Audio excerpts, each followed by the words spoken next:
Today, I'm going to tell you the brutal, honest truth about high ticket sales in 2025. So, first and foremost, this video is probably going to upset a lot of people.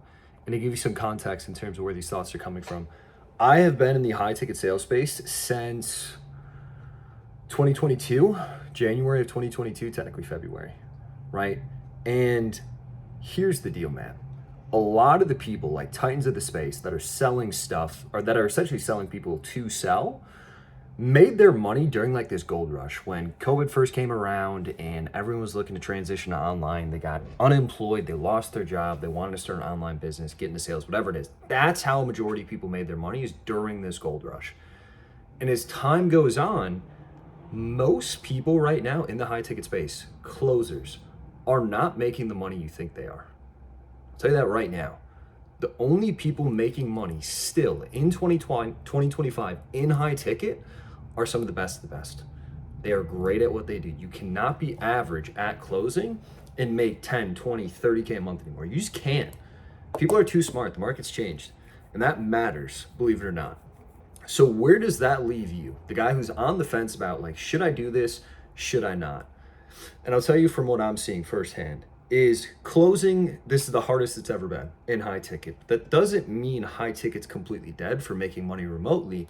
It just means you and I might need to shift our approach. And here's what I mean.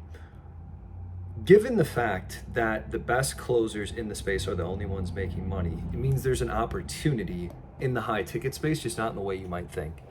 And here's what I started to learn is when I became an appointment setter, a dude who's closed for years, I can become an appointment setter and make anywhere from 7 upwards to 11K a month, which is usual closer money. And I only had to work like 4 hours a day to do it. And I could set my appointments on a rock solid closer's calendar who would do the follow-up. He would book the call twos, he would collect the money, he would collect the deposit, get the wife on the call, whatever it took, and see the deal through. And I had to have a 15-minute phone call with the guy and book him on the calendar to make 5% of the commission, whatever it is. It's pretty nuts. So like that being said, you got to realize that high ticket sales, it's not a means to an end, dude. Like, do not think you're going to get into high ticket and you are just going to make all this money. The company's going to explode into $1 billion company. It's the next Apple and you're a billionaire. That's probably not going to happen, dude.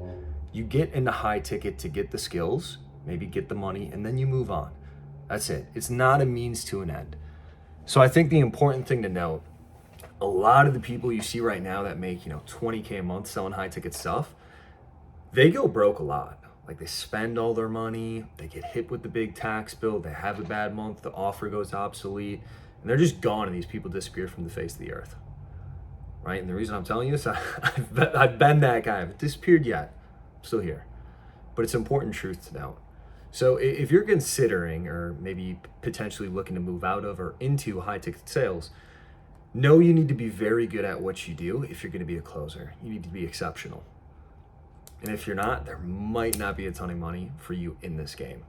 Now, on the flip side, if you have no experience, you're just not going to make money as a closer right away. It just won't happen. It's going to take like 3 to 4 months for you to get ramped, to actually get trained. And it's going to be nearly impossible for you to find a gig with no experience.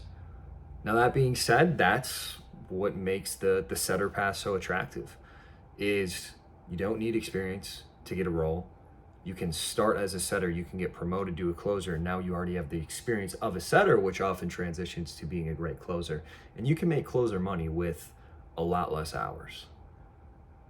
So that's the honest take. And the thing I'll leave you with here too is it's not all it's cut out to be. And what I mean by that is, dude, to be a closer, you have to work like 8 to 10 hour days to make a lot of money. You have to follow up with people. You have to deal with shitty prospects. You have to help train setters because maybe it was a bad set. So you got to coach them up too. There's follow-ups, but you can make a lot of money. And if you're willing to make that compromise, of course, great. Power to you. But if you're not, you should be aware of that.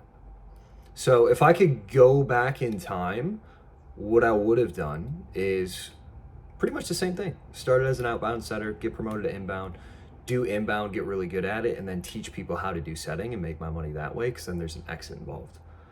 So that being said, being a salesman, I'm going to try and sell you my stuff, which is just one-on-one mentorship. I don't do a course. I don't deliver the results I wanted to that way. So if you're looking to become a setter, or maybe you are a setter now, you're looking to get to the next level, I might be able to coach you. It depends on where you're at and where you want to go. That being said, stay focused, stay humble, stay hard, and I'll see you in the next one.